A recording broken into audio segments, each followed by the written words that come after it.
Hello students, welcome back to my channel. Today I will continue one chapter, one poem of Treasure Chest of English 2. When Great Trees Fall, written by Maya Angelou. माया एंजेलू एक poet होते हैं जो nature के साथ human being का ज़्यादा comparison लेते हैं, ज़्यादा कंपेयर करते हैं. Okay, here she compares the death of great people to the fall of might trees in the forest. The poem moves from grief and emptiness to memory, healing, and finally inspiration, urging us to be better in their honor. इसका कहने का मतलब ये human being के साथ जैसे कोई tree fall down हो जाता या कोई ट्री का डेथ होता है, तब इसका असर कैसे जंगल में दूसरे चीज़ का ऊपर या दूसरे जानवर का ऊपर पड़ता है. सेम चीज़ कोई ह्यूमन बीइंग अगर पावरफुल लोग का जो माने डेथ हो जाता, इसका असर सुसाइड का ऊपर क्या पड़ता. ये क्लियर कंपैरिजन इसी में माया एंजेलू किए.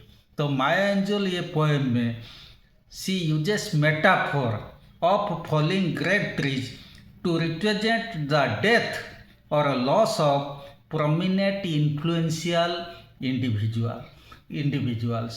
जैसे सोसाइटी में सबसे प्रोमिनेंट इंडिविजुअल, इन्फ्लुएंशियल इंडिविजुअल्स, ये लोगों का डेथ होने पर सोसाइटी का ऊपर जो असर पड़ता, सिमिलरली एक जंगल में एक बड़ा ट्री फॉल हो जाने पर या गिर जाने पर या इसका डेथ हो जाने पर, तब ये जंगल का अलग जानवर, यहाँ का परिवेश, वहाँ का परिवेश और कोई भी एनवायरनमेंट जैसे पत्थर, वहाँ का पेड़ पौधे, छोटा छोटा पेड़ पौधे, ये सब का ऊपर क्या प्रभाव पड़ता है, ये पोएम में वो माया एंजेलू क्लियरली डिस्टिंक्ट किए, क्लियरली एक्सप्लेन किए.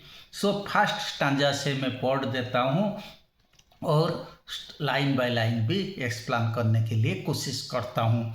When great trees fall, rocks on distant hills shudder, lions hunker down in tall grasses, and even elephants lumber after safety. इसका मतलब when great trees falls in jungles or forests, okay, or when great trees dies, even things far away feel their absence.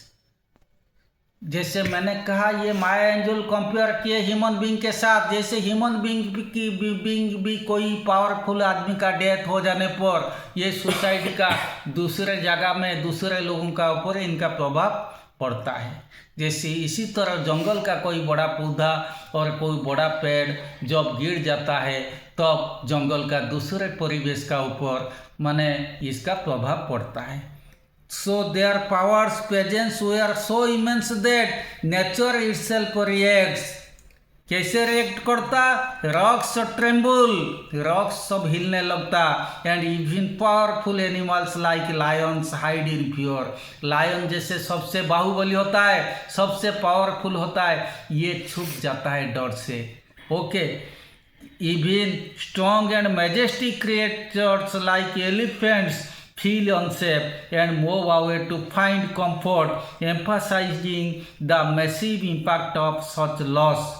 even भी जैसे सबसे gentle, सबसे powerful और सबसे majestic दूसरे animal को, लायन के अलावा दूसरे एनिमल को बोला जाता है वो हाथी और एलिफेंट, वो भी डर से वो भी भागता है. लुम्बर आफ्टर सेफ्टी, वो भी अपनी सेफ्टी खोजता है, वो कैसे सेफ हो जाएगा, वो अपनी सेफ्टी के बारे में चिंता करता. Okay, when second stanza, when great trees fall in forest, small things recoil into silence, their senses eroded beyond fear. Okay, इसका मतलब when these great trees or great souls falls, their natural surroundings जैसे जंगल का natural surrounding या कोई great man या बड़ा लोग का मृत्यु हो जाने पर हमारा सोसाइटी इनका नेचुरल सराउंडिंग होता है। ओके, किसी को वो, क्योंकि मैंने क्लियरली कहा माया एंजेलो यहाँ पे सोसाइटी को भी क्लियरली कंपेयर किए। ओके, द स्मॉलर थिंग्स और smaller beings of the society symbolising common people shrink back in fear and silence. ये पूरा डर जाते, पूरा चुपचाप हो जाते। They are so disturbed that even fear does not remain, only numbness. मतलब ये पूरा डर जाते। ओके, सिमिलरली फॉरेस्ट में क्या होता, small things recoil into silence, their senses eroded beyond fear. मतलब जैसे वो सेंस नहीं है ऐसे वो महसूस करते, जैसे पूरा सब चीज़ ये स्टैंड स्टिल पोजीशन में रह जाता, जंगल का पूरा परिवेश स्टैंड स्टिल हो जाता। ऐसे हमारा सोसाइटी में कोई बड़ा आदमी मर जाने पर भी हम लोग का सोसाइटी माने पूरा हमारा परिवेश, हमारा एनवायरनमेंट जैसे ऐसे भी स्टैंड स्टिल हो जाता। When great soul die, the air around us becomes light, rare, sterile. We breathe briefly, our eyes briefly see with a hurtful clarity. Our memory suddenly sharpened, examines, gnaws on kind words unsaid, promised works never taken. Okay, ये थोड़ा बड़ा stanza, मैं इसको clearly समझा देता हूँ। When wise, powerful and beloved people die, their absence changes everything. तब ये मर जाने पर, इनका डेथ होने जाए पर समाज में इनका एब्सेंस सब लोग फील करते। The atmosphere feels empty, thin, lifeless, like something essential is missing. पूरा एटमॉस्फेयर में दुखद वातावरण हो जाता, सब जैसे सोचते इनका कोई बहुत बड़ा चीज कुछ लॉस हो गया। We live on but only barely, everything feels temporary और fragile। उन्हें लगता है जैसे सब चीज टेम्पोररी, कोई परमानेंट नहीं है। और vision is sharpened by grief, we see everything more clearly but it is painful. हम भले सब चीज़ को क्लियरली देखते हैं लेकिन हमें बहुत पेनफुल लगता है ये चीज़ देखने के लिए। This clarity brings sadness, not comfort. कोई भी चीज़ को जब हम देखते, भले हम क्लियरली देखते हैं, ये हमें दुख देता लेकिन कभी कंफर्ट नहीं देता। Our memory becomes intense, we go over the past again and regret for the unspoken kind words. हमारा माइंड पूरा पास्ट को चला जाता। हम सोचते अरे भाई वो जो जिंदा थे, हम इनके साथ क्यों अच्छा टाइम नहीं बिताए, हम इनको क्यों हेल्प नहीं किए, पुरानी चीज़ सब याद आ जाता, इनको क्यों अच्छा बात है को बोल नहीं पाए। ये सब चीज़ के बारे में हमारा दिमाग को ये सब चीज़ बार बार स्ट्राइक करता। Okay, we also mourn the lost opportunities, plans made with the person who has died that will never happen. ये भी हम लोग का दिमाग में आता है, हम ये चीज़ सब प्लान किए थे, तब ये जो जिंदा थे तब इनके साथ ये प्लान के अनुसार इनको क्यों हेल्प नहीं किया गया, मैं क्यों हेल्प नहीं किया। क्योंकि ये चीज़ तो सोच है, ये दुनिया में कोई भी चीज़ जिंदा होते वक्त ये हमेशा मोह माया माने लोभ ये सब चीज़ में ये अफेक्टेड हो जाता, ताकि तब दूसरों अपनी इतना सेल्फ सेंटर्ड हो जाता, दूसरे के बारे में सोचता नहीं। लेकिन जब इनका कोई एक कीन का जो गुजर जाते तब उसी टाइम इनके बारे में चिंता आता, लेकिन वो जिंदा माने लिविंग टाइम में इनको हेल्प करने के लिए इसका इच्छा नहीं रहता। ये तो दुनिया का नियम होता है। Then next thing, Great shall die and our reality bound to them takes leave of us. Our souls dependent upon their nutter now shrink weakened, our minds formed and informed by their radiance fall away. We are not so much maddened as reduced to the unutterable ignorance of dark, cold caves. Okay? तब इसका कहना का मतलब when great people die, the reality we shared with them disappeared too.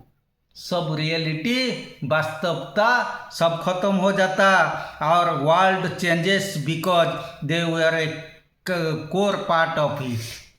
वो क्योंकि ये मरने के बाद हमारा दुनिया पूरा चेंज हो जाता. और own spirits relies on their guidance love and wisdom.